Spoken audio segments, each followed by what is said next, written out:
বাংলাদেশে ভারত সম্পর্ক নিয়ে বহু কথা এর আগে বলেছি এবং এই সম্পর্ক নিয়ে কথা বলতে গেলেও এক ধরনের অস্বস্তি এখন কাজ করে। অস্বস্তিটা এই কারণে যে আপনি এই বিষয় নিয়ে যৌক্তিক আলোচনা করতে গেলে আপনাকে অনেক সময় প্রো ইন্ডিয়ান বলে ট্যাগ করে দেওয়া হবে, অথচ যারা আমার কথা অতীতে শুনেছেন, যারা আমার লেখা পড়েছেন, যারা আমার শো দেখছেন, তারা সুস্থভাবে চিন্তা করে দেখতে পাবেন কোনো অবস্থাতেই প্রো ইন্ডিয়ান বা অন্য কোনো দেশের পক্ষে হয়ে আমি কখনো কথা বলিনি।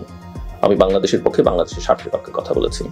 ভারত আমার চারপাশ ঘিরে আছে, সবচেয়ে বড় প্রতিবেশী, পৃথিবীর সবচেয়ে বেশি জনসংখ্যা এখন ভারতের।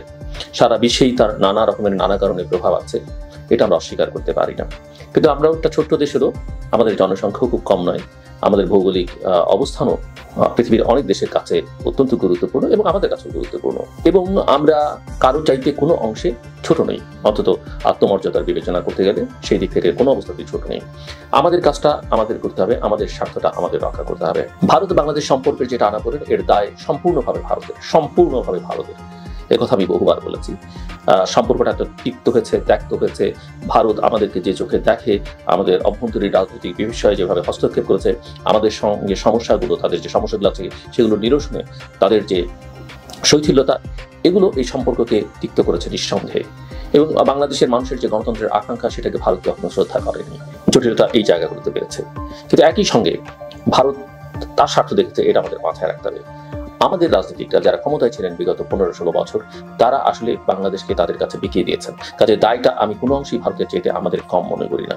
দ্বিতীয়ত হচ্ছে যে জুলাই আগস্টের অভ্যুত্থানের সময়কালে বা তার আগ থেকেই এক ধরনের ভারত বিরোধী মনোভাব বাংলাদেশের জনগণের মধ্যে যৌক্তিক কারণে তৈরি হয়েছে।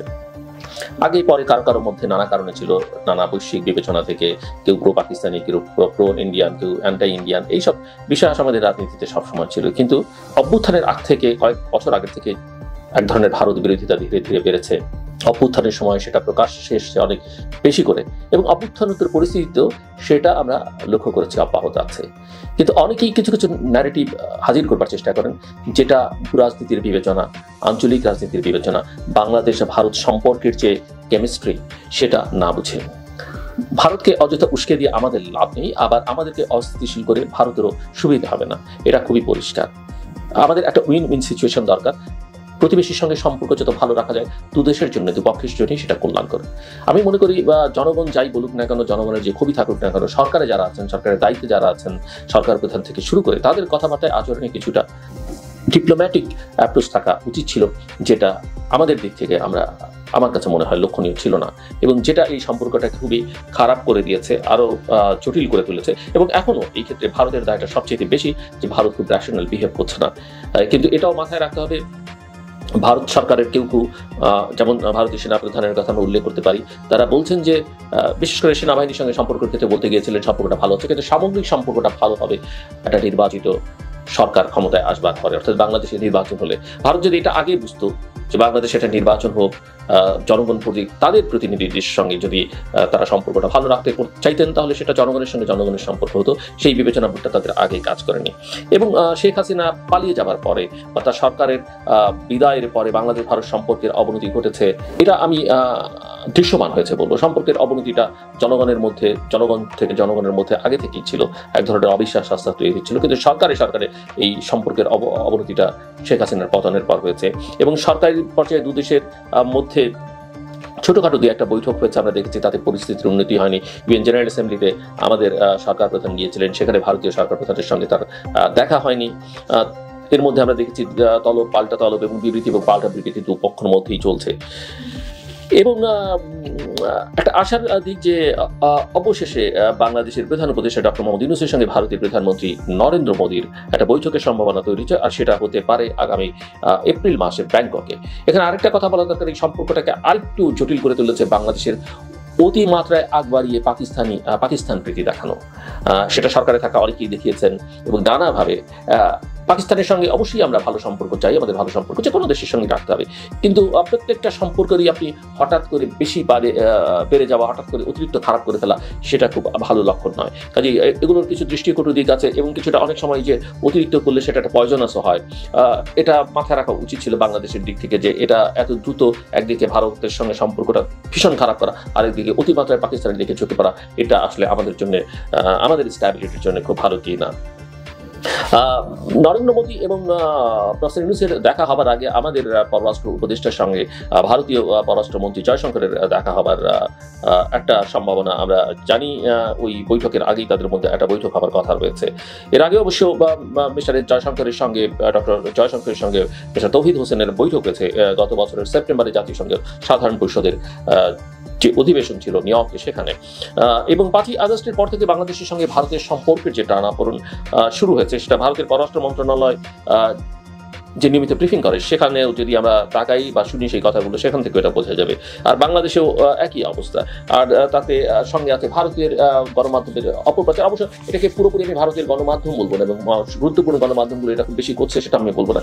এটা মূলত কলকাতা কেন্দ্রিক বা পশ্চিমবঙ্গ কেন্দ্রিক কিছু কিছু গণমাধ্যম এই বিষয়ে বেশ সোচ্চার, এই মিস ইনফরমেশন ডিসইনফরমেশন ছড়িয়ে দেওয়ার ক্ষেত্রে। এবং এটা বাংলাদেশি মিডিয়াতে যে হচ্ছে না সেটাও খুব, আপনি যদি একাডেমিক বিবেচনা থেকে দেখেন তাহলে হচ্ছে না সেটা বলা যাবে না। সীমান্তে সংকটটা বেড়েছে সেটা দেখেছি। বর্ডার কিলিংটা এখনো অব্যাহত আছে। ভারতের রপ্তানি বাংলাদেশে কমে গেছে, আর বাংলাদেশিদের জন্য ভারতীয়দের ভিসা প্রায় বন্ধ। সো বাংলাদেশি বিশ্লেষকদের অনেকেরই বা একাডেমিশিয়ানরা বা যারা এসব বিষয় নিয়ে কাজ করেন তারা অনেকেই বলছেন যে 2024-এর 5ই আগস্টের পর দুদেশের সম্পর্ক যে সমস্যা হচ্ছে তার মূল কারণ হচ্ছে ভারত কোনো অবস্থাতেই প্রফেসর মোহাম্মদ ইউনূসের এই সরকারকে গ্রহণযোগ্যতার মধ্যে নিতে চাইছে না। কিন্তু এটা মাথায় রাখতে হবে যে প্রফেসর মোহাম্মদ ইউনূসের সঙ্গে ভারতের সম্পর্ক কিন্তু এত খারাপ ছিল না। প্রফেসর ইউনূস কোনোদিন বাংলাদেশের জাতীয় সংসদে বক্তৃতা দিতে পারেননি। তিনি কিন্তু ভারতীয় লোকসভায় একসময় বক্তৃতা করেছিলেন, সেটা যেন আমাদের মাথায় থাকে। পরিস্থিতি অনেক কিছু বদলে দিয়েছে, সেটা খুব স্পষ্ট। এবং বাংলাদেশ মনে করে যে ভারত শেখ হাসিনাকে আশ্রয় দিয়ে ঠিক করেনি। তবে একথাও আমাদের স্বীকার করতে হবে যে ভারত প্রথমে শেখ হাসিনাকে নিতে চায়নি। মোটামুটি বলা যেতে পারে জোর করে তাকে সেখানে পাঠানো হয়েছে বা তিনি গিয়েছেন, বা এই পাঠানো এবং তার যাওয়ার মধ্যে একটা যোগসূত্র আছে। এখন ভারত তাকে ফেরত না দিয়ে বাংলাদেশের বিরুদ্ধে কাজে লাগাচ্ছে, এই একটা এরকম একটা ধারণা বা পারসেপশন বাংলাদেশে তৈরি হচ্ছে, বিশেষ করে সরকারের মধ্যে সেটা প্রবল আছে।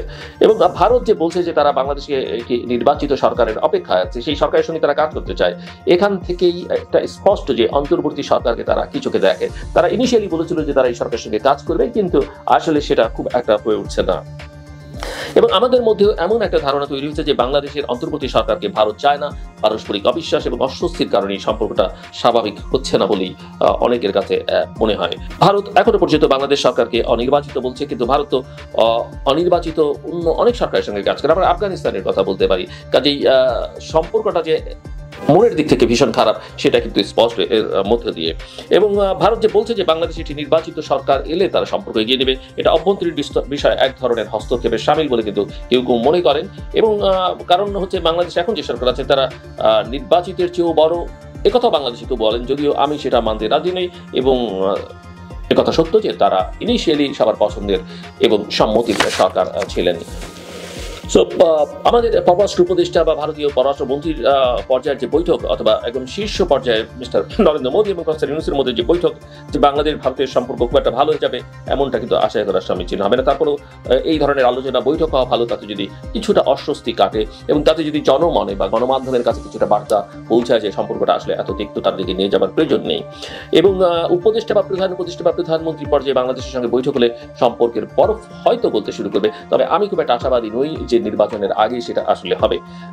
সম্পর্কের দূরত্বটা অনেক বেড়েছে, যতটা কমিয়ে আনা যায় ততটা ভালো। এবং আসলে এইসব সমস্যার সমাধানের জন্য বাংলাদেশে একটি অবাধ, সুষ্ঠু, নিরপেক্ষ নির্বাচনের কোনো বিকল্প নেই, যেটা সম্প্রতি প্রধান উপদেষ্টার সঙ্গে সাক্ষাৎ করতে গিয়ে যুক্তরাষ্ট্রের চার্জ দ্য অ্যাফেয়ার্স টেরেসি জ্যাকবসন বলেছেন যে অবাধ, সুষ্ঠু এবং নিরপেক্ষ নির্বাচন বাংলাদেশে হওয়া উচিত। Subscribe to my channel.